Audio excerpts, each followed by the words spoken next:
Fernández, el diputado de la CUP, que se ha marchado de esa sala. David, buenas tardes.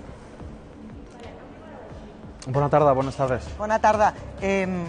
Ninguna pregunta contestada. Habéis cumplido vuestra amenaza, que era marcharos si no contestaba absolutamente nada.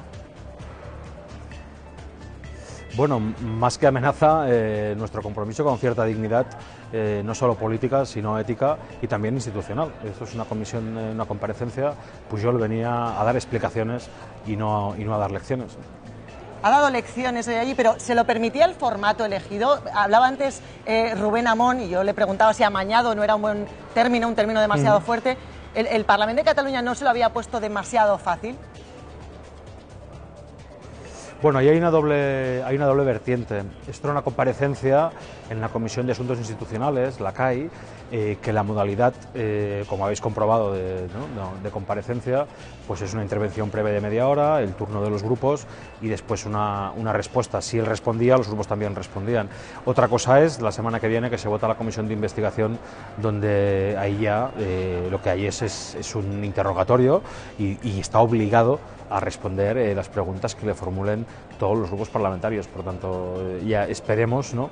Y trabajemos para que esa comisión sobre fraude, evasión y elusión fiscal se materialice, y si vuelve el expresidente Pujol, entonces tendrá que explicar todo aquello que hoy se ha negado a responder, e insisto, cambiando y alterando los roles previstos y dando lecciones de moral. ¿Qué respuestas hubieras necesitado tú y los catalanes, los españoles, de la comparecencia de Pujol? ¿A qué tendría que haber respondido? Bueno, yo creo que tendría que haber, queremos desde las candidaturas de Unidad Popular, que seguramente en media hora no se puede explicar todo, ¿no?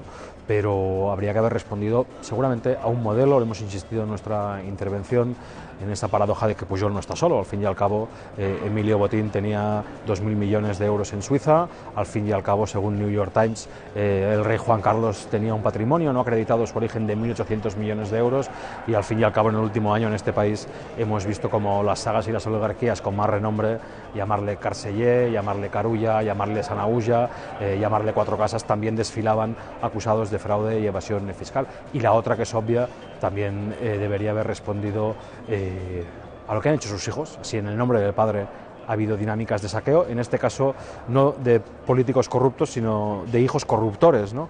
que habrían corrompido pues las puertas giratorias entre lo público y lo privado. Y yo creo que obviamente hay un telón de fondo continuado que incluso el mismo Pujol durante muchos años reconocía y callaba la boca, ¿no? Por decirlo en términos coloquiales, que es la financiación de los partidos políticos. En este país nuestro, en Cataluña, ha habido sentencias contra el PSC por financiación ilegal, el caso Filesa, por cierto, tratado ¿no? con auténticos privilegios penitenciarios e incluso el indulto, y ha habido casos recientes en Unión Democrática de Cataluña, como el caso Pallarols o el caso Travall, por cierto, también indultados por el PP apenas hace ahora, yo creo que 15 meses. Y por supuesto es de sobras conocido pues que la sede de Convergencia en estos momentos está embargada por en lo relativo a la investigación judicial del caso Palau de la Música, que vincula a Félix Millet y a Jordi Montull con una trama de saqueo continuado de los recursos públicos.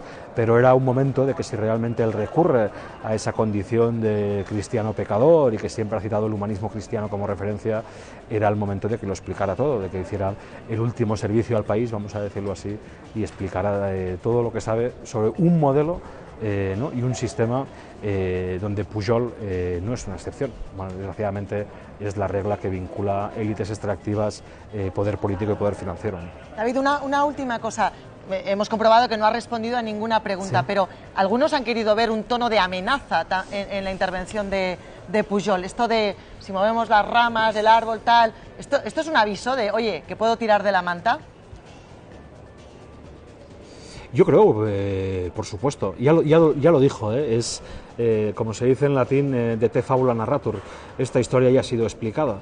En TV3, yo creo que hace 4 años, a Jordi Pujol se le preguntó por el caso Palau de la Música en relación a la financiación ilegal de Convergencia Democrática de Cataluña, en relación a las comisiones hipotéticas sobre la ciudad de la justicia y la I9 del metro, y él dijo literalmente en pantalla, si entramos por este camino, todos saldremos salpicados, decía, todos prendrem mal, que nos haremos daño, ¿no?